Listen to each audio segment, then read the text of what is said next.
Ինչպես եք գնահատում կաթողիկոսին չհրավիրելու եւ ազգային փաստորեն նորանկախ Հայաստանի պատմության մեջ առաջին անգամ է որ կաթողիկոսը չի օրհնում Վստահ եմ երևի դուք նաև նկատեցիք այն հատվածը, որ պարոն Հասանովը հենց այն падգամավորն էր,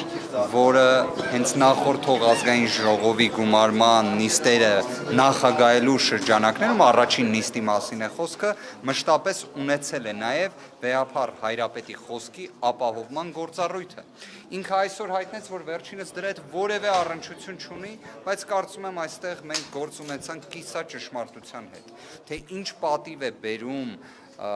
քրիստոնեությունը որպես առաջինը պետական կրոն ընդունած հայ առաքելական սուրբ եկեղեցին որպես սահմանադրական կարգավիճակում օժտված մարմին ունեցող երկրին, որ ազգային ժողովի նիստին վեհափառ Հայրապետի բացման խոսքը օրհնությունը չհնչի, ես չեմ պատկերացնում։ Պարզապես կարող եմ ասել, որ սա իրապես խայտառակություն է։ Մենք հարցը բարձրաձայնեցինք, մենք խնդիրը ընդգծեցինք, մենք մի քանի փուլով դա արեցինք իդեպ, մեկ դեպքում պարզապես բարձրախոսերը նույնիսկ միացված չէին, ես հույս ունեմ, որ դուք նշվածը եւս արձանագրեցիք, ինչևէ, գիտեք, մյուս կողմից էլ նայենք այսպես, որ այս ամենը եւս մեկ անգամ ցույց է տալիս, որ մեր վճռականությունը երբեք պետք է չպակասի, որ իսկապես անելիքներ շատ կան։ Այլ հարց, որ ուղղակի կան չէ խնդիրներ, որոնք պատկերացնում ես, որ երբևէ չի լինի։ Ինչ որ կարմիր գծեր կան, որ մտածում ես, այդ մի խնդիրը չի լինի։ Ցավոք, այս դեպքն է տեսանք։ Ինչ որ քանի որ արժեկաննակարգով է նախատեսված ելույթը կաթողիկոսի, դուք ինչ որ քայլեր ձեռնարկելու եք այս ուղղությամբ։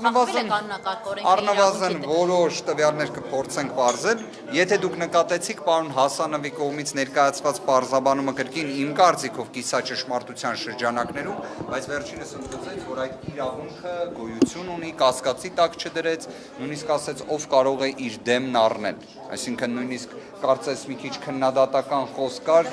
երևի թե քաղաքացիական պայմանագրին ուղված, բայց երևի թե պարոն Հասանովը տեղյակ չէ, որ պարոն Ռուբինյանը որպես ազգային ժողովի նախագահի պարտականություններ կատարող, հաստատելով համապատասխան որոշում այնտեղ փոփոխություն է արել եւ վեհափառ Հայրապետին ուղեկցող ծառայողական ավտոմեքենայի մուտքը սահմանափակվել է։ Երևի թե պարոն Հասանովը տեղյակ չէր դրանից։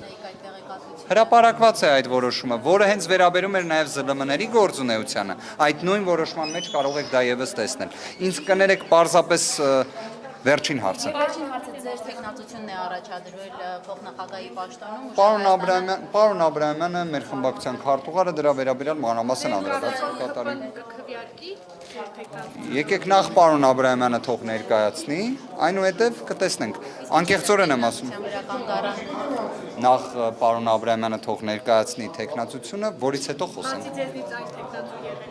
Թող պարոն Աբրահամյանը ներկայացնի տեխնացուի անուն ազգանունը, որից հետո խոսենք։ Շնորհակալ եմ։